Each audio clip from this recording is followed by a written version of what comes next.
Hey everybody, welcome to the first MyHR Live of 2020, and you've got me again. It's been about 7 months since I last did one of these, and following on from the really successful session with our partners New Zealand Shores, we're inviting another partner into the room today, who I will introduce very soon. Before I do that, I just want to remind everyone of how our Facebook Lives or MyHR Lives work. We are live right now, so if you are there and you have questions, please feel free to ask them. Our tech, Isaac here, will flick me those questions, and Emma and I will do our best to answer them. If after the live session you want to watch this again or you want to share it with anybody, it will be available on our website, our YouTube channel, Facebook and LinkedIn pages, and you can ask us questions post-event just by getting in touch through our website. So all the same rules apply. Today's topic is one that is very high on everybody's agenda right now, and it's the topic of recruitment and trying to find and look for and attract and then retain good people. And so I'm delighted to invite Emma Rowley to the room with me. Emma is one of our recruitment partners. Emma runs a company called Initiate Recruitment, and she has over 20 years experience in the recruitment industry. I'm currently specialising in tech and IT type recruitment, however has recruited across all industries here and in the UK. So I'm really excited. Thank you for coming in. You're welcome. Hi. And I'll be firing a few questions. I'll be diving in a bit as well. I can't help myself. It's not usual for me to stay quiet, but I will do my best to let you have your say. And we'll just work through some tips and some discussion around the recruitment market at the moment and how our clients and how business owners can optimise their success in the market. Another really exciting thing is that with Emma, MyHR is about to launch a Recruit Plus service for our clients, which is a pretty exciting new recruitment offer. So watch this space. We'll be doing some advertising around that shortly. So without further ado, Emma, thank you again for joining us. Can you just kick us off by giving us your view of the current recruitment market? We hear a lot about how it's tough and it's difficult to find new people, good people. As a recruiter, are you finding the same, and what are you doing to improve your performance in that area? Yeah, there's always in-demand skills, basically. There's a need to bring in people from overseas. It's a small talent pool. Basically, everyone wants skilled professionals, but there's more of a trend towards wanting people who have those softer skills, the interpersonal skills, and ability to continue to develop and learn. Mm-hmm. Obviously, with that tech flavour in there, it's ever-changing. You need to keep up to date and want to keep up to date. And with the change in government and the changes around immigration law, you mentioned bringing talent in from overseas. Have you seen a bit of a change in that area because of that, or is it not really effective, not really flowing through? No, I think it's always ongoing. There's an increase in people, smaller businesses in particular, in the tech space, who are becoming accredited. Yeah, that's really so that's interesting, quite isn't unusual. it? Yeah, and that obviously speeds up the process for bringing those people in.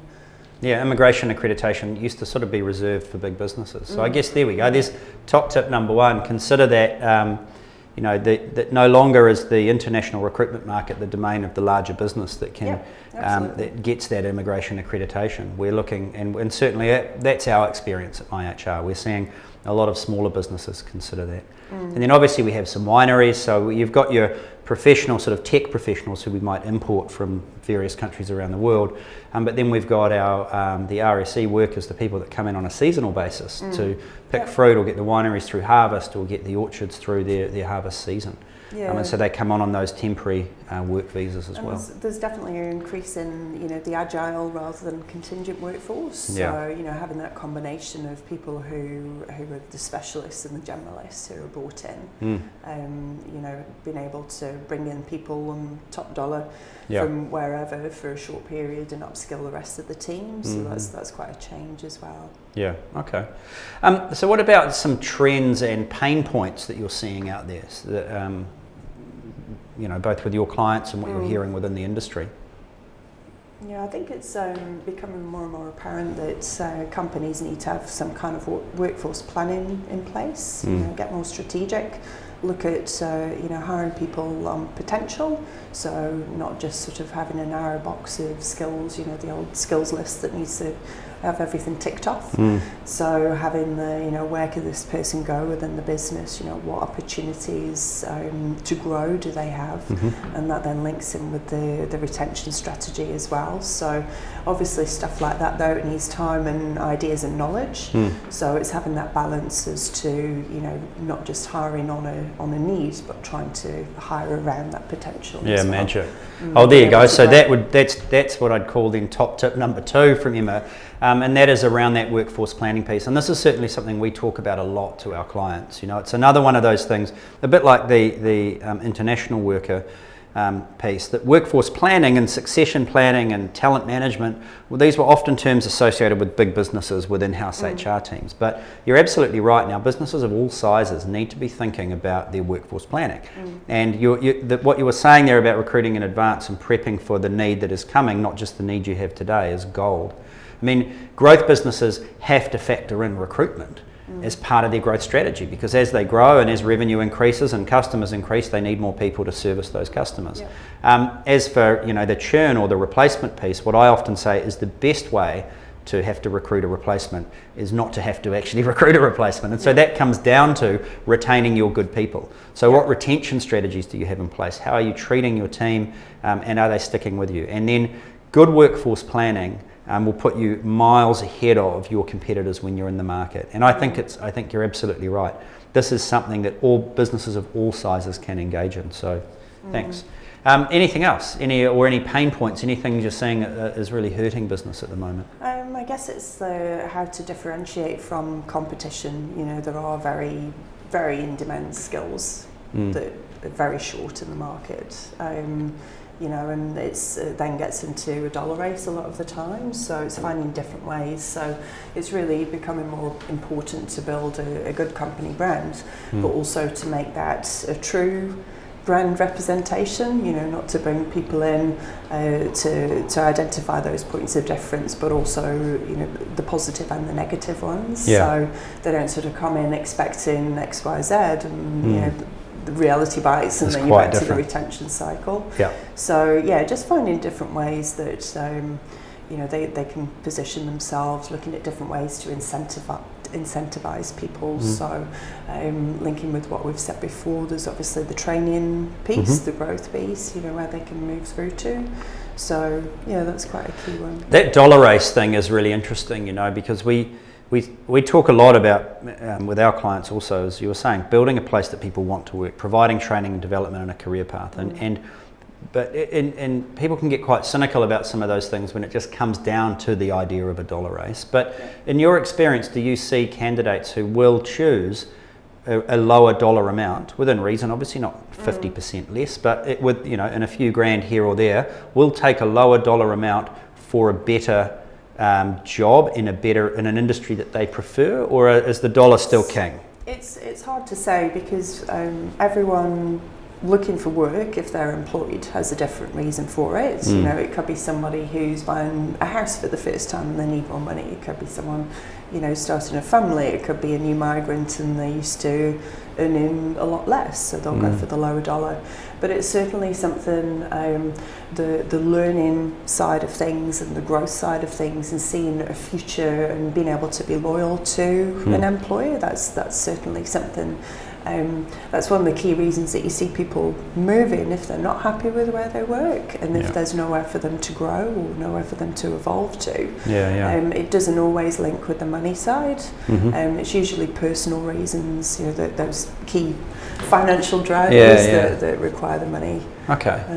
Unless it's contractors. Indeed. Well, that's the sort of gun for hire, right? And I guess they can afford to go, well, look, I don't necessarily like this place, but it's a 3-month contract, it's great money. I fly in, I do the job, I get out, I take my cash. I don't have an ongoing relationship with the place. So, okay, that's really interesting. But I think your point around learning and development is key, and let's call that top tip number 3 so far from you. You've got some gold for us today.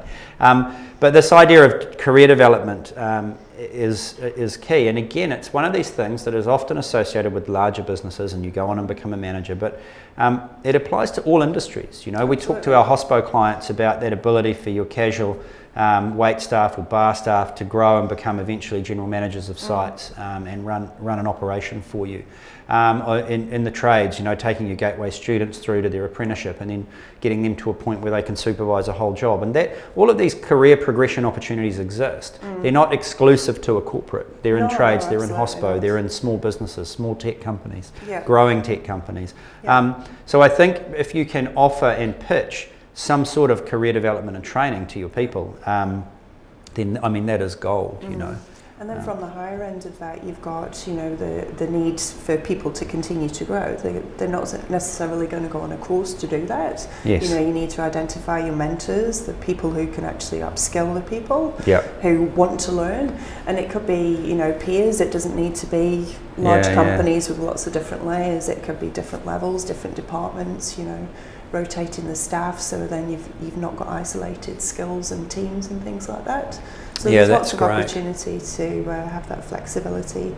Yeah, cool. I'm a big fan of the mentor, actually. It just adds something to the employment relationship. It's an outlet for your up and coming employees, somebody to talk to who's not their boss. I think that's great. Thank you. And it offers those leadership skills as well to people who, you know, could be quite new to the company, who bought in with a particular skill set, who were learning different areas, you know. Yeah, cool. Gold. Thank you.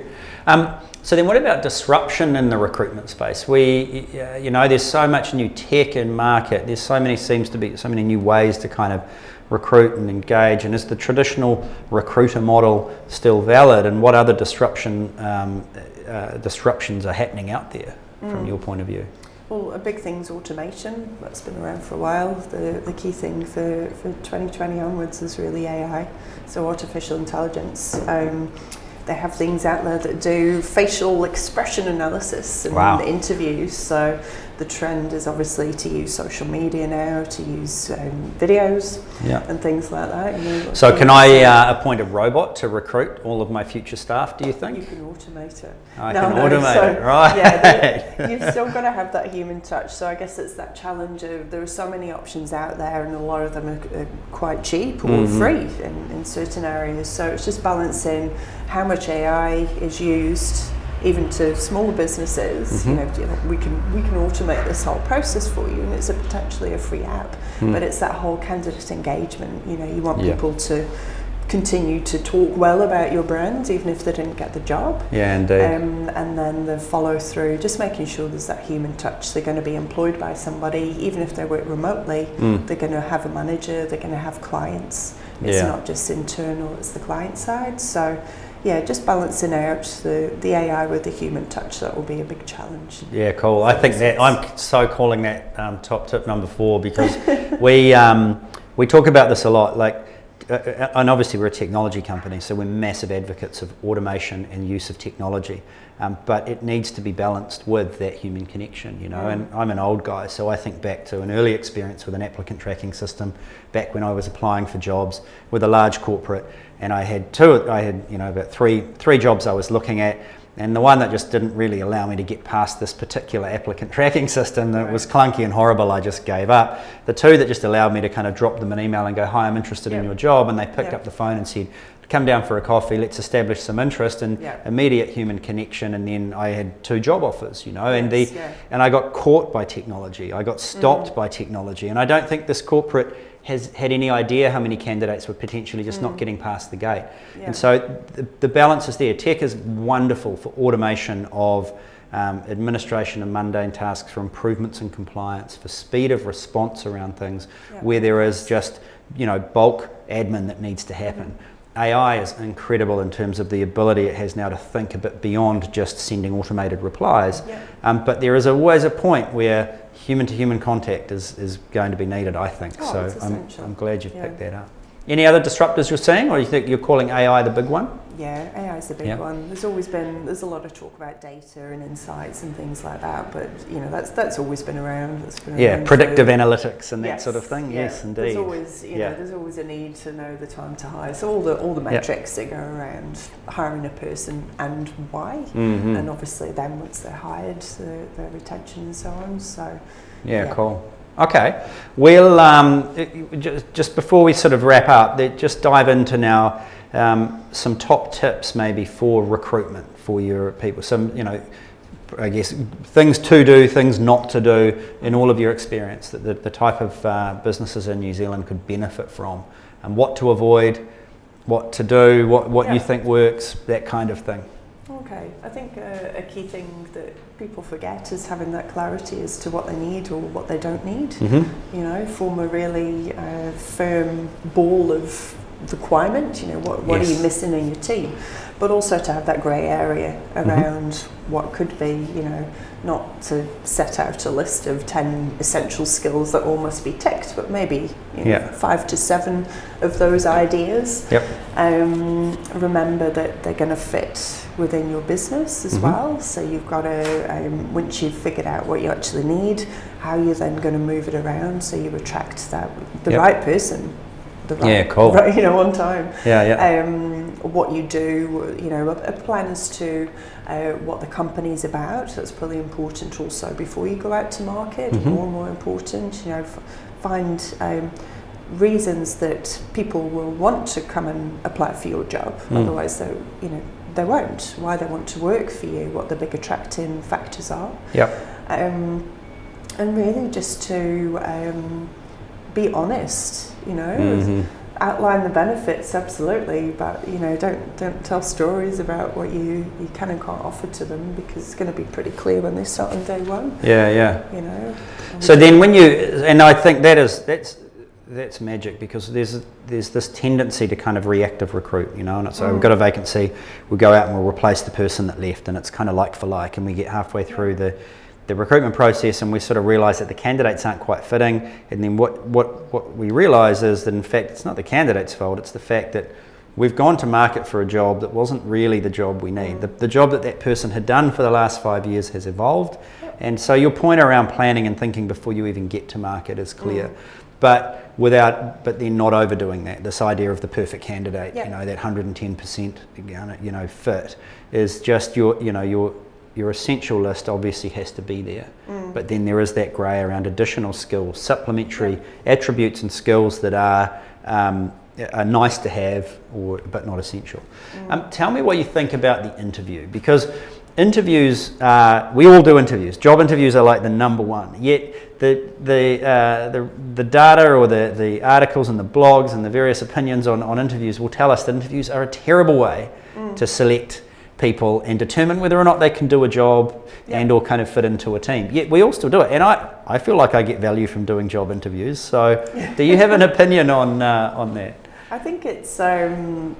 I think it really depends on what you call an interview. For me as a recruiter, an interview, yes, it needs to cover off the things that my clients have wanted, or the hiring managers and so on. But really, you just need to chat to them.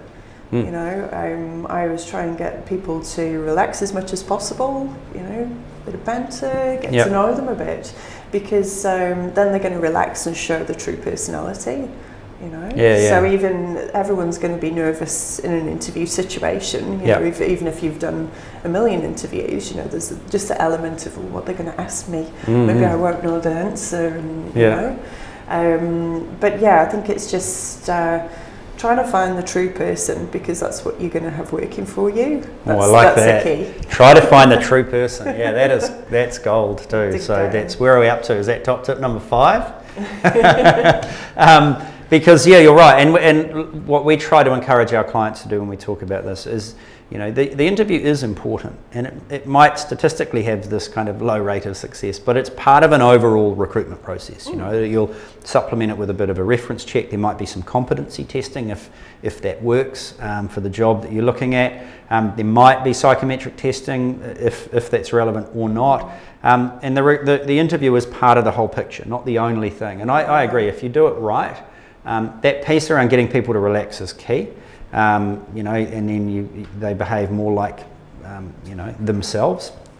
And I think too, what we try to get our clients to do is be structured. At the very least, you should be conducting the same sort of interview for the 3, 4 or 5 candidates you're seeing. So you've actually got something to compare. And that also helps kind of smooth over any bias you might carry into the meeting. So a guy that comes in wearing the football shirt of someone you're into, and your interview just becomes a bit of a chat about football, versus somebody who you've, you know, asked some very rigid and structured questions for, both going for the same job. You've got 2 data sets you can't really compare, other than you know you like this bloke because of his football jersey and you're not sure about this other one. So get away from that, and we'll tell our clients you ask the same sets of questions. Once you get past the chat, the same sets every time, and then you've actually got comparison data. So when I ask this, how did candidate A react versus candidate B? And so that structure we find will improve the interview. But I'm glad you haven't completely written them off, because I was getting a bit worried. But I think they, like you, they have some effectiveness. It's just,